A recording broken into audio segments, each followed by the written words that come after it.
on, yeah? Alright guys, so I'm going to show you my handheld hopper spray gun that I use to put thincoat render on. So I'm going to show you how I use it, how I set it up, how I mix the gear up. Spraying my Baumit today, which is my preferred top coat. This is silken top, and that's it there. Colour is opal white, and it's W1206 is the code. But that's it, that's just been popped.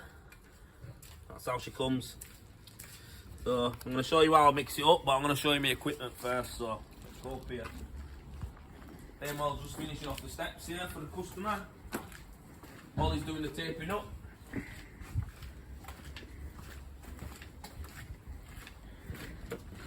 And I'm going to start on the front and work my way around to the cable. But anyway, check this out. This is the compressor that I use. It's a 3 horsepower, 50 litre compressor. I don't know exactly what the output is on it, but I will find out and I'll put it on so it'll pop up on the screen. But basically, it's a strong compressor. It's some people go on about you need to have a certain compressor. It has to be like putting out a certain amount of air, which is right, it does. You have to have the right amount of pressure. But I found with this being a 3 horsepower and you know, it's powerful. It's really powerful. It's great when I put my gun on it, and the way I mix it up, it sprays lovely. And it will cost me about, I think it's about 200 quid this compressor. I've got 2 of these, and about 200 quid a pop. But yeah, it works well, and also it's good for pumping tyres up on trucks and that. So yeah, this is a compressor. Get a coupling from it from Machine Mart. And you get all different types depending on what type of air hose you use. But when you're in shop buying it, you might as well get them to do it there and then. So I get them to piece it together for me, get me my couplings, get me all stuff. Hi mate, you alright? Yeah. If that guy comes, you know the ticket guy. I'll tell it, of course mate, yeah. No problem, yeah. So yeah, at Machine Mart they'll get you all this and put it together for you. Because everything is from Machine Mart. It's air hoses from Machine Mart as well. So they'll sort it all out for you. And I think this is a 15 metre hose. Rubber hose, flexible, easy to wrap up. If you're gonna get one that goes on a reel. It's better than this one. So get it on a reel. And yeah, comes around here. And the end of mine, I've had this for so long. I've taped it up right, and believe it or not, no air comes out of that. It's had contact adhesive on it, blue tape, and keeps the air pressure in, so it's good. And this is my hopper gun. So this is the second one I've got. I've got 2 of them. So like I said, we used to do our big jobs that everyone's seen, right? Believe it or not, we used to spray them with these. That's what we used to do. So on this job here, I'm using this again because I don't actually have a thincoat machine yet. I borrowed that one off a pal. So I'm going to go out with this one. So I'm going to spray an house with it again. The gun itself, this is how it goes on. Air's going to come out of it because it's actually pumped up. I know it ain't.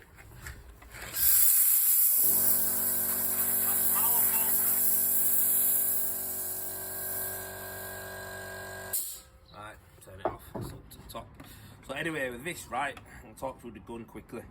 Obviously, this part here is already on the gun. So when you actually buy the air hose, again, get the coupling done there in the shop. They'll do it for you. That connects straight to that. So there's no messing about, yeah. The gun, I'm going to come in and show you properly some bits on it, what it is. So it's 8mm nozzle. You're always using an 8mm nozzle when it comes to thincoat. It just goes on. Again, keep it clean. 8mm nozzle, comes with a gun. Don't need to change anything. I've just scraped inside it. Keep that as clean as you can, because the last thing you want to do is get it jammed up. When that pulls back, the gear falls to the front and it's fired out. So you don't want to get anything hard in there that blocks it up. But yeah, 8mm nozzle, absolutely fine.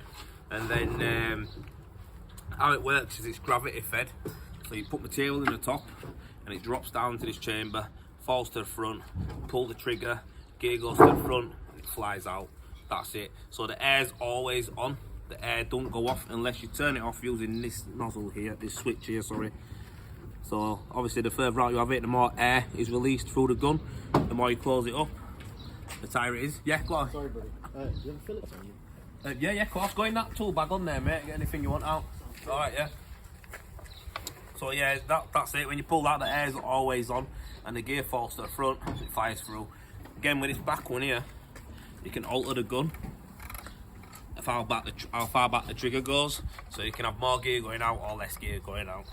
That's basically it. This here, I don't know what they've put this on for. It says it's got like a little radar thing on the back, but to me, I've changed it when I've been spraying it. It absolutely changed nothing. I didn't notice any difference, so I think it just makes it look tricky. But yeah, it don't really do anything. I didn't notice any difference anyway. Someone might comment and tell me that yeah, it does do something, but for me, it doesn't do out.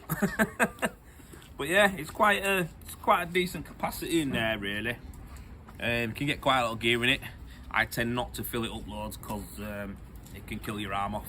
Unless I'm on a big cable where I can hold it at this height or that height sound, but generally I'm like that, and that's how I spray. So yeah, good machine from Graco.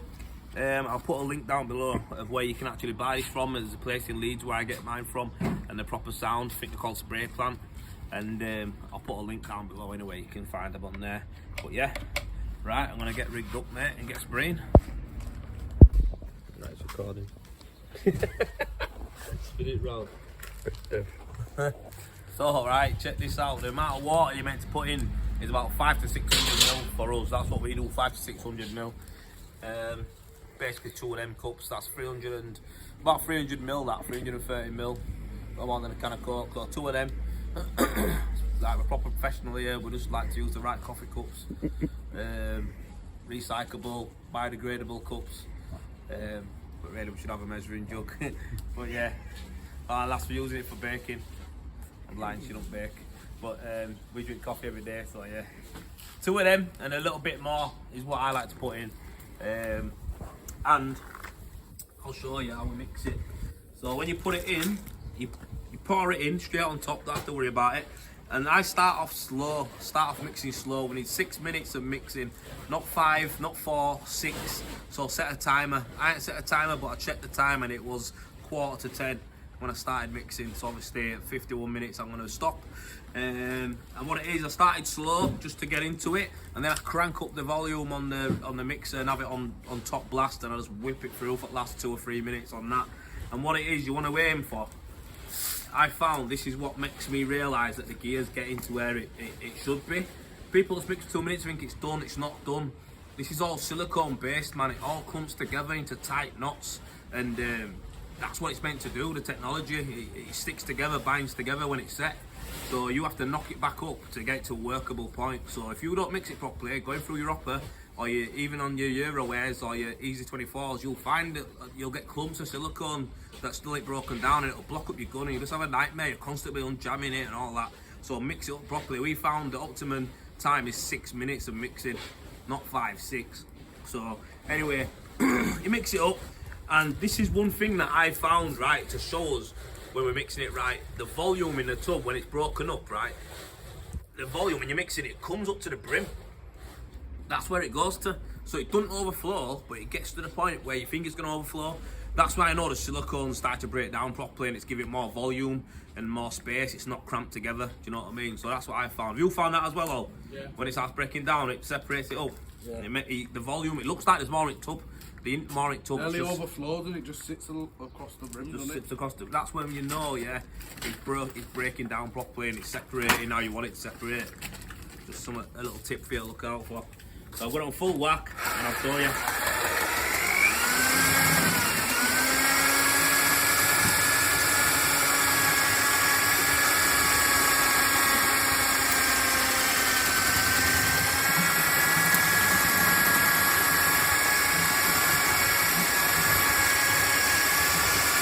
Right, looks like it's going to go over edge. Never does. The right into edge of your bucket, pull it all up.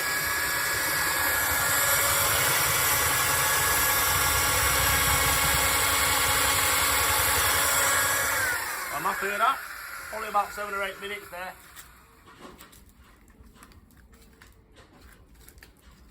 Cost a bomb this, so make sure you set your whisk off properly, yeah? There's a dab on there. There's a couple of quid on that must there.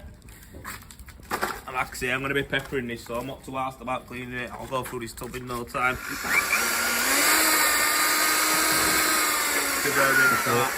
leave it, I'll do it for you, Mush. What a guy, what a nice guy he is. Legend. Right. That's that. That'll get me about 10-12 metres squared, that.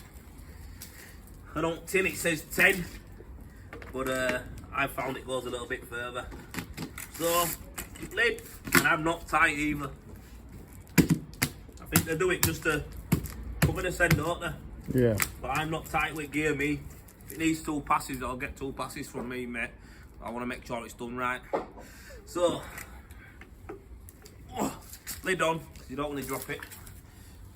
And I always wear gloves when I'm doing this as well because, mate, you do not want to get this off your skin.